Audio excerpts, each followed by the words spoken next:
বাংলাদেশের অর্থনীতি অনেক দূর এগিয়ে আছে।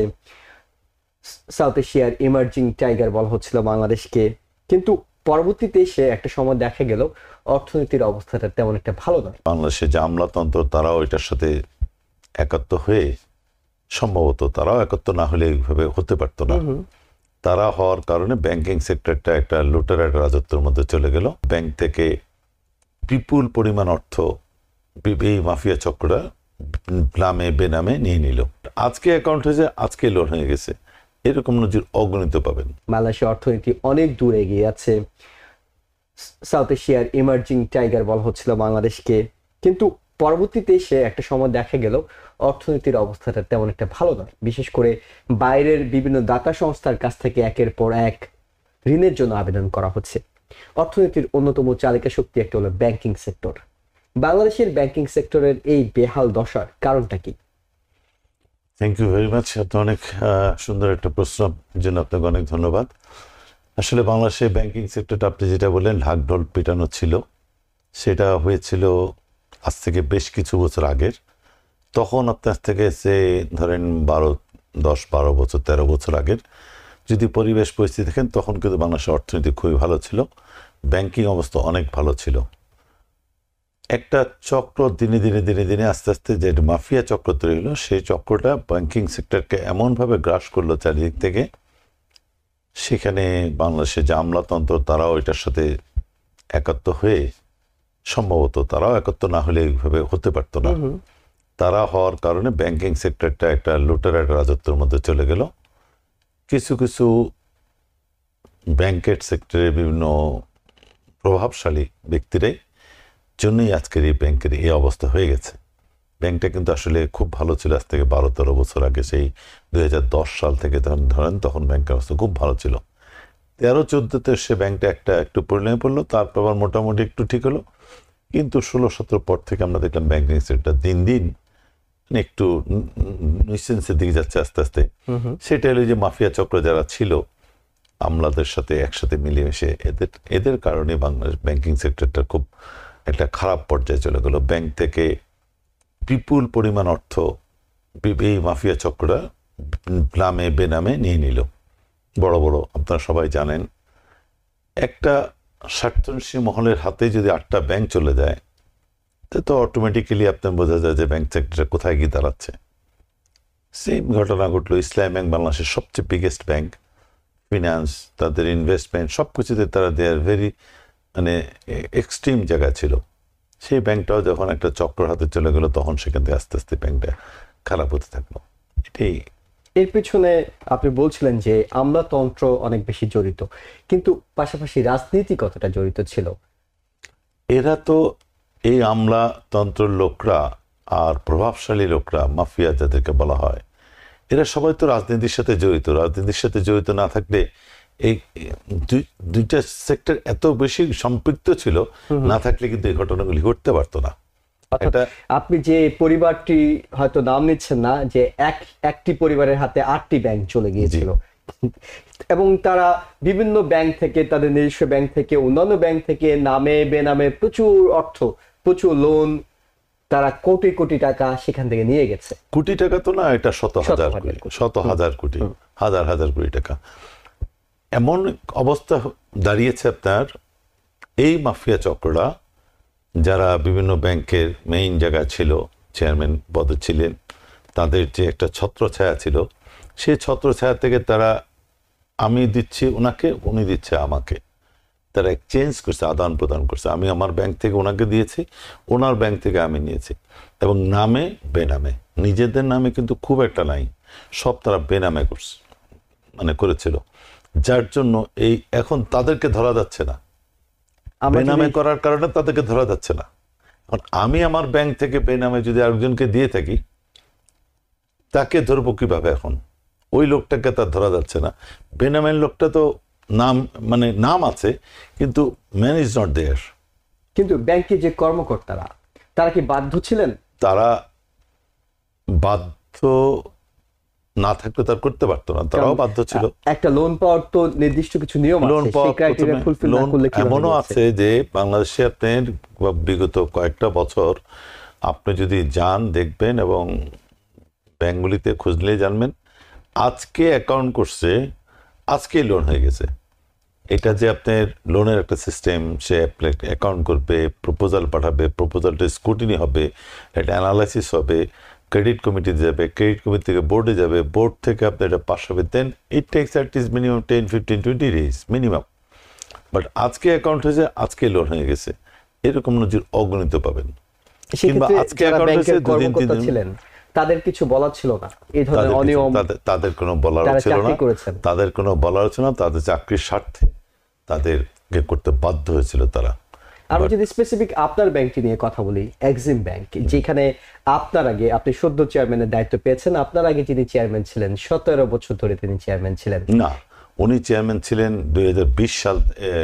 2000 সাল থেকে প্রায় 24 বছর, 2 যুগ তিনি চেয়ারম্যান ছিলেন। এবং এখন বর্তমানে তার ব্যাংক হিসাব জব্দ করা হয়েছে, তার সম্পত্তি জব্দ করা হচ্ছে, তার নামে মামলা হচ্ছে। দীর্ঘ সময় ধরে আপনাদের ব্যাংকের কি অবস্থা হয়েছে? ওয়েল, আপনার আসলে ইসলাম, আমি আপনাকে একটু আগে বললাম যে আমাদের ইসলামী ব্যাংকটা ছিল বাংলাদেশের সবচেয়ে বৃহত্তম ব্যাংক, প্রাইভেট ব্যাংকের ভিতরে।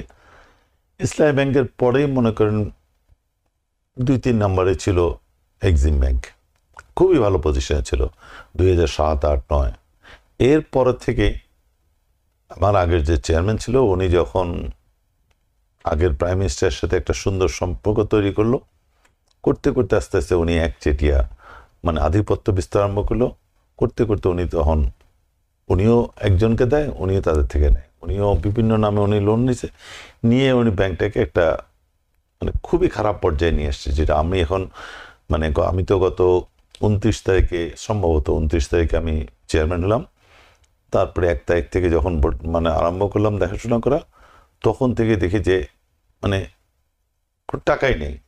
আর যখন ওনার নামে আপনার একের পর এক মানে ইউটিউবে চ্যানেলে আসতে মানে বিভিন্ন মেসেজ আসা আরম্ভ হলো, তখন ভয়ে সমস্ত মানে যারা ডিপোজিটার তারা পর্যন্ত টাকা তোলা আরম্ভ করলো।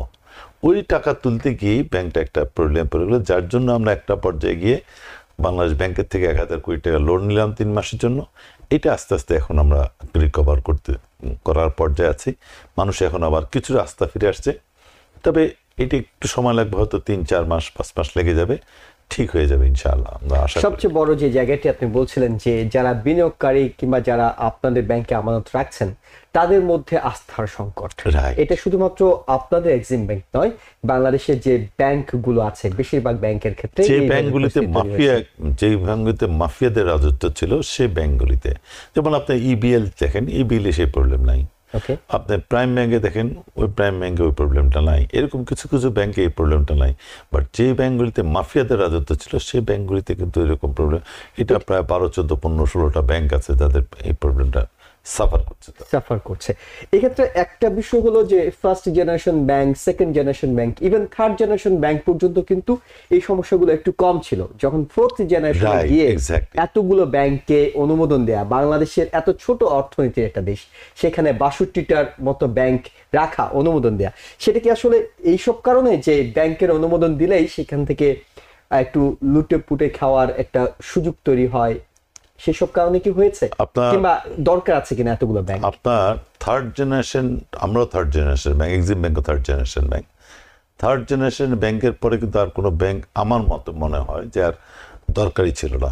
কারণ থার্ড জেনারেশন ব্যাংকও প্রায় 13টা ব্যাংক দিয়ে দিয়েছিল। দিয়ে দেওয়াতে মনে করেন অনেক, প্রত্যেকটা ব্যাংকে তো 150 থেকে 200 ব্রাঞ্চ।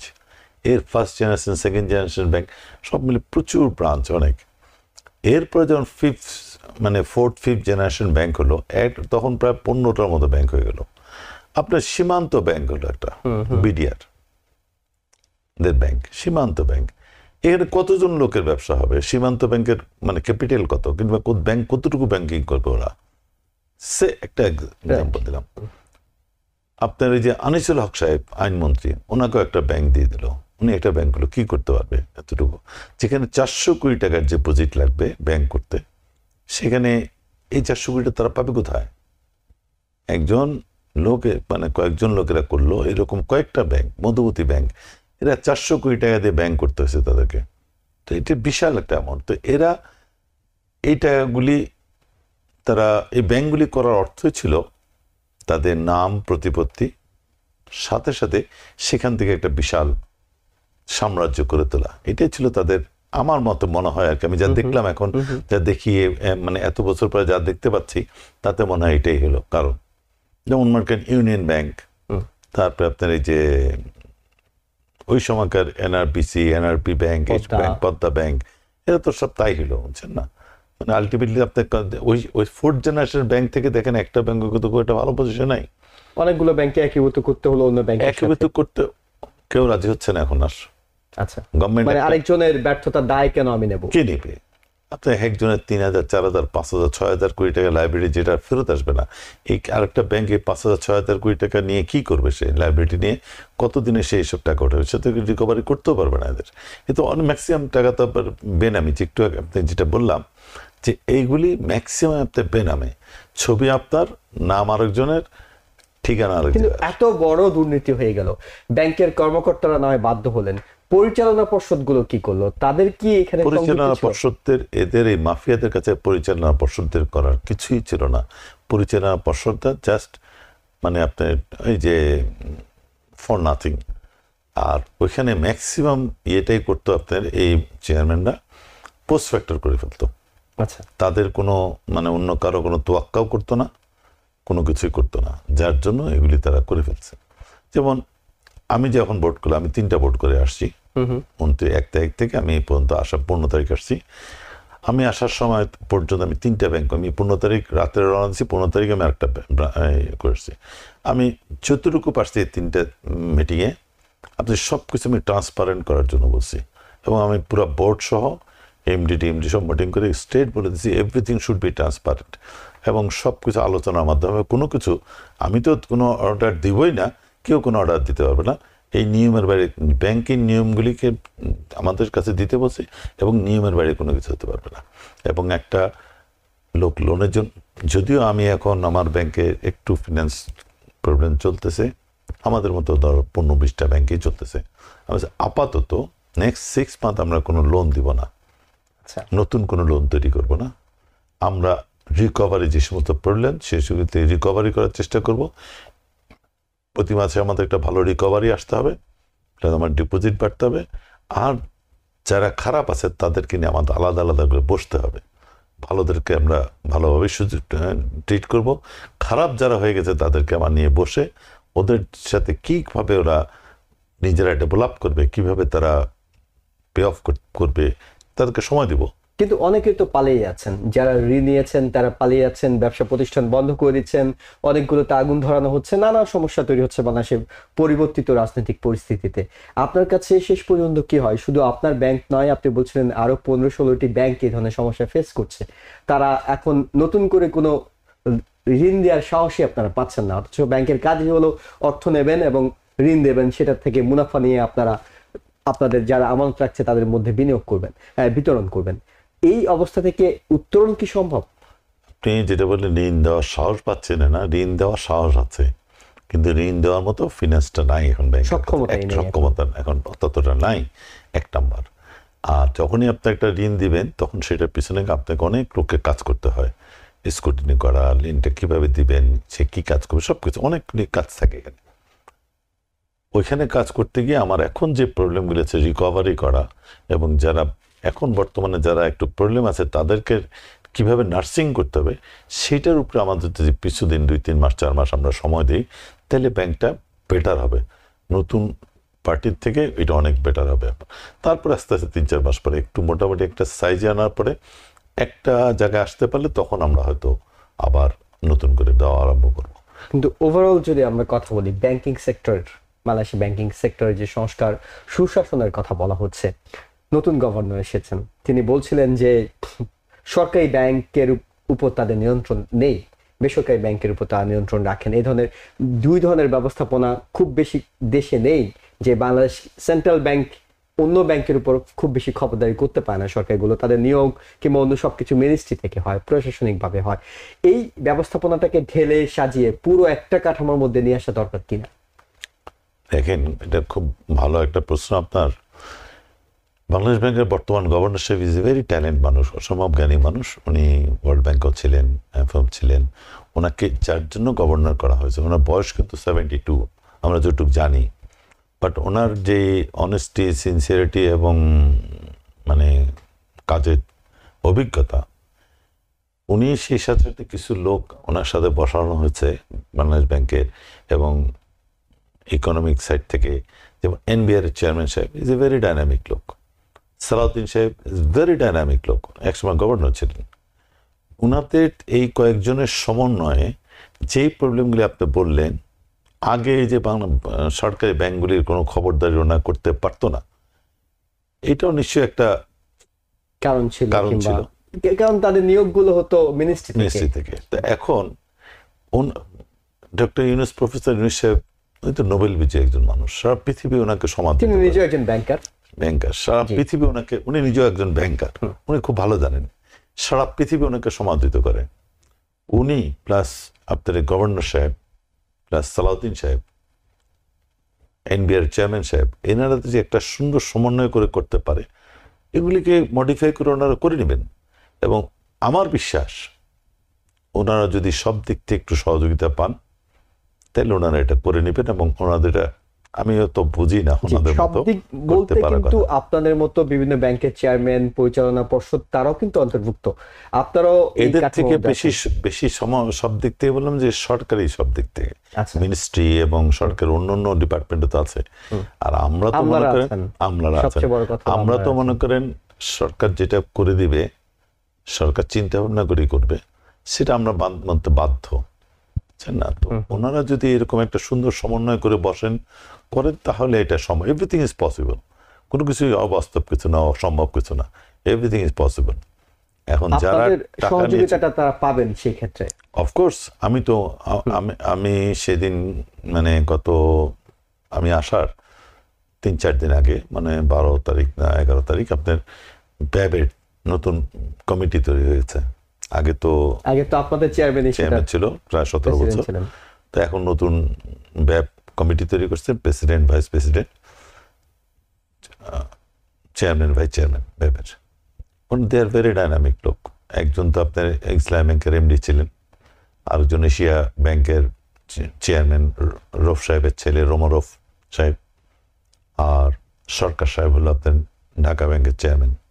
তো প্লাস অন্য যারা চেয়ারম্যান ছিলেন, সবাই স্বতঃস্ফূর্তভাবে এটাকে একটা সুন্দর জায়গায় নেওয়ার জন্য। মানে একটা বিষয় আপনার কাছে একটু জানি নজরুল ইসলাম স্বপন ভাই, আগেও যারা দায়িত্বে ছিলেন বিভিন্ন সময়, বাংলাদেশ ব্যাংকের গভর্নর বলেন কিংবা বিভিন্ন জায়গায় যারা ছিলেন, তারাও কিন্তু জ্ঞানী ছিলেন। তাদের মধ্যে কিন্তু ডক্টর আতিউর রহমানের মতো গভর্নর ছিলেন, অর্থনীতিবিদরা ছিলেন, তারা তো সবাই ছিলেন। কিন্তু তাদের সময় আমরা অনেক সময় দেখেছি রিজার্ভ চুরি হয়ে যাচ্ছে, তাদের সময় দেখেছি টাকা পাচার হয়ে যাচ্ছে। তার মানে অর্থনীতিবিদ এখানে তাদের মেধা নিয়ে কিন্তু সমস্যা না, সমস্যার জায়গাটা হলো নৈতিকতা, আন্তরিকতা কিংবা দেশপ্রেম, সেখানে সমস্যা। সেই জায়গাটাতে কতটা আশাবাদী হতে পারছেন? মেধা সবকিছু ছিল, কিন্তু ওনারা, আমার মনে হয় আর কি, ওনারা পারেন নাই করতে। ওনাদের বিভিন্ন কারণে বিভিন্নভাবে ওনাদের উপর চাপ ছিল, কিংবা ওনাদেরকে করতে দেওয়া হতো না। আমলাতান্ত্রিক যে জটিলতা ওনারা ভোগ করতে পোহাতে হতো, সেটার জন্যই ওনারা হয়তো করতে পারতেন না অনেকে। যেমন আতিউর রহমান সাহেব ইজ এ ভেরি ডাইনামিক লোক, ভালো মানে ইকোনমিস্ট, সালাউদ্দিন সাহেব, ওনারা সবাই যতজন ছিলেন, বাট ওনারা করতে পারেন না ওই সমস্ত কারণেই। উপর থেকে অন্যভাবে মনে হয় আর কি আমার কাছে, নাইলে ওনারা করবেন না কেন? এত যাদের লোক, ওনাদের তো না করতে পারার কথা না। বাট ওনার এই যে রিজার্ভ চুরি হয়ে গেছে, এটা কি ধরা পড়ার কথা না? এটা কি হওয়ার কথা? এটা কোনোভাবে হওয়ার কথা না। মানে এমন একটা চক্র এখানে কাজ করে যে ওনারাও সেই চক্রের কাছে বলি হয়ে যায়, জিম্মি হয়েছিলেন। নিঃসন্দেহে আপনাদের সামনে চ্যালেঞ্জটা অনেক বড়, এবং বড় একটা চ্যালেঞ্জ নিয়ে আপনাদেরকে এখন ব্যাংকিং সংস্কার খাতে আপনারা সহযোগিতা করতে হবে সরকারকে। Right, exactly. এবং আমি একজন দর্শক যুক্ত হচ্ছেন আমাদের সাথে, আমরা একটু দর্শক আপনার টেলিফোনটা নিতে চাই। দর্শক, আপনার পরিচয় দিয়ে প্রশ্নটি করুন। ভাই, আমার নাম বাবুল, জি, প্রাক্তন আইডিয়া প্যারেল। আমার নাম্বার 347-248. নাম্বার বলতে হবে না, আপনার প্রশ্নটি করুন, আপনাকে আমরা প্রশ্নটি নিতে চাই। শরণ ভাই, আপনাকে এক্সিম ব্যাংকের চেয়ারম্যান নিযুক্ত হওয়ার কারণে আপনাকে শুভেচ্ছা ও অভিনন্দন। Thank you. আহ, আহ, আমি চিনতে পেরেছেন, আমার নাম বাবুল। হ্যাঁ হ্যাঁ হ্যাঁ হ্যাঁ, জি। থ্যাংক ইউ বাবুল ভাই। তিনি সম্ভবত শুভেচ্ছা জানানোর জন্য এই টেলিফোনটি দিয়েছিলেন। আমি একেবারে ব্যক্তিগতভাবে আপনার কাছে জানতে চাই, সেটা হলো কঠিন একটা সময়, কঠিন একটা দায়িত্ব আপনাকে দেয়া হয়েছে। এক্সিম ব্যাংকের এই বেহাল দশা থেকে এক্সিম ব্যাংকে উত্তরণের জন্য আপনি চেয়ারম্যান পদে নিয়োগ পেয়েছেন। দর্শক আপনাকে শুভেচ্ছা জানাচ্ছে। আমি প্রশ্ন করতে চাই, এই সময়টাতে, এই কঠিন দায়িত্ব চলাকালীন সময়ে আপনার নিউ ইয়র্কের অবস্থানের কারণটা। অ্যাকচুয়ালি খুব ভালো একটা প্রশ্ন করছেন। আমি আসলাম 16 তারিখ রাতে 11টা দিয়ে নামলাম। আমি এসে আমার মোবাইল খুলে দেখি যে মোবাইলের মধ্যে আমার ঢাকা থেকে মেসেজ পাঠালো আমি নাকি এই দেশে পালিয়ে চলে আসছি। আচ্ছা। এবং আরও বললো আমি এমিরেটসের টিকিট করা ছিল, এমিরেটস থেকে আমাকে মানে বোর্ডিং দেওয়া হয়নি, ইমিগ্রেশন দেওয়া হয়নি। দেন আমি আবার কাতারের টিকিট করে চলে আসছি। আসলে আমার টিকিটটা আরও 1.5 মাস আগের করা। আমার ছেলে এখানে থাকে, ছেলে নিউ ইয়র্কে থাকে, মাস্টার্স করে এবং সে একটা ভালো জব করে। আর আমার মেয়ে এখান থেকে ডাক্তারি অলরেডি শেষ করে ফেলছে। সে আলবার্ট আইনস্টাইন থেকে আপনার খুব ভালো রেজাল্ট করছে, আলবার্ট আইনস্টাইন থেকে অ্যাওয়ার্ড দেওয়া হয়েছে। সো আমার মেয়ে বিয়ে হয়েছে বছর 3 হলো, তার হাজব্যান্ড আছে এখানে, ও পিএইচডি করতেছে। আমি প্রতি 3 মাস 4 মাস পরপরই আসি ওদেরকে দেখতে, 10-15 দিন 18 দিন আমি থাকি ওদের সাথে। আচ্ছা। জাস্ট আমি এটা বলতে পারি আমার কাজের একটা রিল্যাক্স নেওয়ার জন্য আসি, একটু রিল্যাক্স হওয়ার জন্য, অ্যাজ ওয়েল এজ আমি ওদেরকে, after all I am father, ওদেরকে আমার দেখাশোনা করার একটা দায়িত্ব আছে। আর ওরা এখানে থাকে বিদেশে একা একা, ওদেরকে আমি আমার ওয়াইফ সহ আসি। কখনো কখনো ওয়াইফ হয়তো আরো 1-2 মাস থেকে যায় বেশি, আমি চলে যাই। কখনো ম্যাক্সিমাম সময় 2-3 মাস বেশি থাকে ওদের সাথে। আমি 10-12-15 দিন 16 দিন 17-18 দিন থেকে আমি চলে যাই। কিন্তু আমি আসার পরে আমি কেন দেশ থেকে আসবো? আমি তো কোনো অন্যায় করি নাই, কোনো কিছু করি নাই। আমাকে 28 তারিখে সম্ভবত গভর্নর সাহেবের সাথে আমাদের একটা মিটিং হলো, আমাদের ব্যাংকের ডাইরেক্টররা সহ। উনি আমাদেরকে বললো যে আপনারা আমি বোর্ড ভেঙে দিচ্ছি, নতুন বোর্ড করে দিচ্ছি, আপনারা এখান থেকে 3-4 জন থাকবেন, আর আমি আমার তরফ থেকে আমি 2 জনকে দিব। কোন 2 জন দিব উনি কিছুই বলেন নাই। এটা দুপুর 1টা বাজে, তখন 5টার সময় মেসেজ পেলাম উনি আরও 2 জন লোককে দিলেন। একজন বাংলাদেশের এক্সিকিউটিভ ডাইরেক্টর রিটায়ার্ড, আর একজন চার্টার অ্যাকাউন্টেন্ট। তো ওনাদের 2 জনকে দিয়ে আমাদের 3 জন সহ দিল। আমাদেরকে বললো, আপনার ওই দিনই বললো আমাদেরকে যে আপনারা যেহেতু প্রাইভেট ব্যাংক, আপনার শুক্র শনিবার যে কোনো দিন বোর্ড করে ফেলবেন। তো আমি বললাম যে স্যার শুক্র শনিবার তো বন্ধ, কেন? প্রাইভেট ব্যাংকে কোনো অসুবিধা নেই শুক্র শনিবার বোর্ড করতে। অ্যাকর্ডিংলি আমি শুক্র শনিবার বোর্ড করলাম। বোর্ড করে এরপর আমি 3টা বোর্ড করলাম। এরপর ছাড়া আমি আপনার ঢাকার ম্যানেজারদের সাথে একটা মিটিংও করলাম। আমি মানে সবাইকে, আমাদের নতুন বোর্ডের পক্ষ থেকে সবাইকে অভিনন্দন জানানো, মানে মেসেজটা দেওয়া। আর ব্যাংকে আমাদের যে এখন মানে আপনাদের রেগুলার দায়িত্ব, আপনি নতুন চেয়ারম্যান হওয়ার পর থেকে দায়িত্ব পালন করছিলেন, পরিচিত হওয়া প্লাস আসার পরে কি ঘটলো সেটা জানতে চাচ্ছি। এরপরে না, সেটাই বলছি আপনাকে। তো আমি আসলাম, এসে দেখি যে আমার নামে এটা, আমি কেন আর পালায় আসবো এখান থেকে? আমার তো কোনো অন্যায় করি নাই, আমার লাইফের কোনো এই সমস্ত নইসেন্স কিছুই নাই। কোনো ব্যাংকের সাথে আমার কোনো রকম, আমি ব্যাংকে করি 6-7টা ব্যাংকে ব্যাংকিং করি, কিন্তু কোনো ব্যাংকে আমার গার্মেন্টস আছে, আমার কিছু ট্রেডিং আছে, আমি তো কোনো ব্যাংকের সাথে আমার কোনো ধরনের কোনো নইসেন্স নাই। আর আমার ব্যাংকের সাথে তো আমাকে গভর্নর সাহেব আমাদেরকে বোর্ড করে দিচ্ছেন, তা আমি ওখান থেকে পালায় আসবো কেন? আমার তো পালায় আসার কোনো কারণই থাকতে পারে না। এইটা একটা মহল। এখন আমার আগের চেয়ারম্যান সাহেব কি কোনো ক্ষোভ নিয়ে করতেছে না অন্য কোনো করতেছে, আমি বুঝতে পারি নাই। আসলে আমার বুঝতে পারি না কেন করছে এটা। তার মানে আপনার নামে একটা প্রোপাগান্ডা চালানো হচ্ছে, আপনি পালিয়ে এসেছেন, কিন্তু আপনি আমাদের এই অনুষ্ঠানে পালিয়ে আসা না, আমি ঢাকা থাকতেও বিভিন্ন রকম প্রোপাগান্ডা হয়েছে। আমি জোর করে ক্ষমতা দখল করছি ব্যাংকে, আমি তো জোর করে যাই নেই। আমার তো বাংলাদেশ ব্যাংকের গভর্নর সাহেব মানে আমাদেরকে করতে বলছে। এটা তো উনি মেসেজ পাঠিয়ে দিয়েছে এমডির কাছে যে ইমিডিয়েট মানে কমিটি ফর্ম করার জন্য। আমার তো কোনো এখানে কিছু নাই, আমি তো কোনো মাফিয়া না। থাকলে তো আমি বহু আগে 5ই আগস্টে যখন নতুন মানে গভর্নমেন্ট তৈরি হলো, নতুন মানে পতন হলো, সরকারের নতুন সিস্টেম তৈরি হচ্ছে, 8ই আগস্ট ওনারা তখনই তো আমি গিয়ে দখল তার মানে আপনি করতাম। আমি তো কোনো আশ্বস্ত করছেন যে আপনি ফিরে যাচ্ছেন এবং ফিরে গিয়ে আপনি এক্সিম ব্যাংকের দায়িত্ব যে জি, আপনাকে দেয়া আমি হয়েছে সেটি পালন করবেন। টিকিট আগে আনার জন্য চেষ্টা করতেছি। 27, 28, 26, 27, 28 যে কোনো দিন আমি 28, 29 যেদিনই টিকিট পাবো সেদিনই আমি ব্যাক করবো। জি, অনেক ধন্যবাদ নজরুল ইসলাম স্বপন ভাই, আপনার ব্যক্তিগত সময় থেকে আপনি আমাদেরকে না সময় না দিলেন না, স্টুডিওতে এসে। আমি অনেক থ্যাংক ইউ টু TVN 24 কে যে আমাকে আপনারা ডেকেছেন এবং আমার থেকে ব্যাংকিং সম্বন্ধে জানলেন। সো আমরা আশা করি যারা অডিয়েন্স আছেন ওদেরকে বলবো আমাদের ব্যাংকে আমরা হয়তো 1 থেকে 2 মাসের মধ্যে একটা সুন্দর জায়গায় নিয়ে যেতে পারবো। আমরা খুব প্রচন্ড পরিশ্রম করতেছি, যদিও আমার ব্যাংকে এত সময় দেওয়ার কথা না, কিন্তু আমি এখন আমার 60% সময় ব্যাংকে দিচ্ছি। জাস্ট আমরা ব্যাংকের থেকে এই জন্য কোনো এক্সট্রা কোনো ফ্যাসিলিটিও নেই না। ব্যাংকে মানে আমি যতক্ষণ ব্যাংকে কাজ করি সেজন্য ব্যাংকের থেকে এক্সট্রা কোনো ফ্যাসিলিটি আমার দরকার নেই। ব্যাংকটা সুন্দর চলুক, সবাই ভালো জানুক, ব্যাংকটাকে আগের মতো চলে যাক। এবং সব ব্যাংকটা মিলে বাংলাদেশের অর্থনীতিটা সুষম হোক। রাইট, আপনাদের জন্য শুভকামনা থাকলো। If you're wondering, should I get my COVID shot?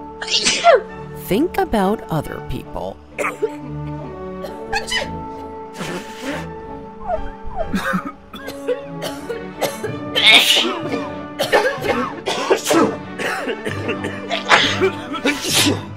Set a date to get your COVID shot and RSV if eligible. Learn more at nj.gov/health/vaccines.